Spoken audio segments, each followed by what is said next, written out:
Rocky Shore, Why the Mermaids Cry by Mikey. The Legend of the Mermaid's Tears, retold by Michael Lemon.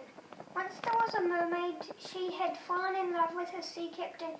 She used to swim alongside his ship. One day there was a massive storm. The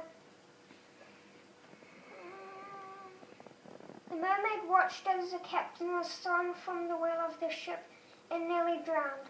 The mermaid used her powers to calm the storm, even though it was forbidden for mermaids to control the oceans. Because of her disobedience, King Neptune banished her to the depths of the ocean.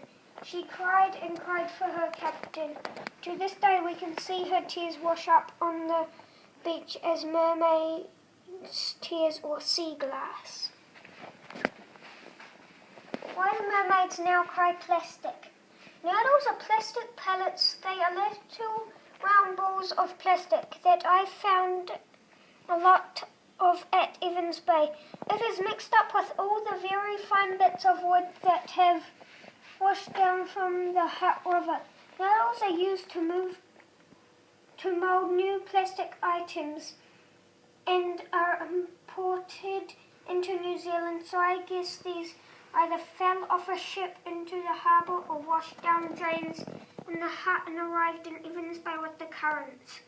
The problem with the plastics in the ocean is that they look a lot like the food of animals on the rocky shore.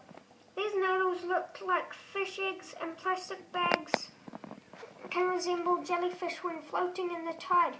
Plastic, once it is in the water, can also break off and give off poisonous chemicals. When animals such as fish, seals and seabirds eat this plastic, it can block up in their stomachs, making them feel full, so they stop eating and starve to death. The fish that eat noodles are in turn eaten by bigger animals like the seal we saw at Evans Bay. Sadly, the seal is living in a very plastic polluted place with very little chance of eating fish that aren't full of poisonous plastics. So now, instead of glass from bottles being in the most common rubbish in the ocean, the mermaids are now crying about the terrible problem of plastics killing the sea animals. Conclusion. The problem seems so large, but we can all help reduce the plastic that ends up in the ocean. Put your rubbish in the bin. Don't let it blow around the playground. It could end up in the drains that lead to the ocean.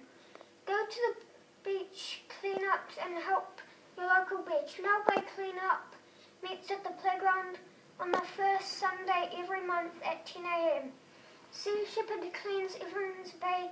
You can get your parents to join their mailing list to get invites at www.facebook.com/Sea Shepherd New Zealand. Use recyclable lunch boxes instead of using Glad wrap, and ask your parents to buy bulk food and put it in your containers instead of having throwaway yogurt pots, chip packets, etc. every lunchtime. Baking your own biscuits is fun too. Take reusable cloth bags to the supermarket and vegetable market. Ask them not to pack each item in separate plastic bags. All these bags make up 93% of the ocean's plastic. Remember the 3 R's: reduce, reuse and recycle. If you do these, then companies will import less noodles and they won't need to make so many new plastic things. Well done.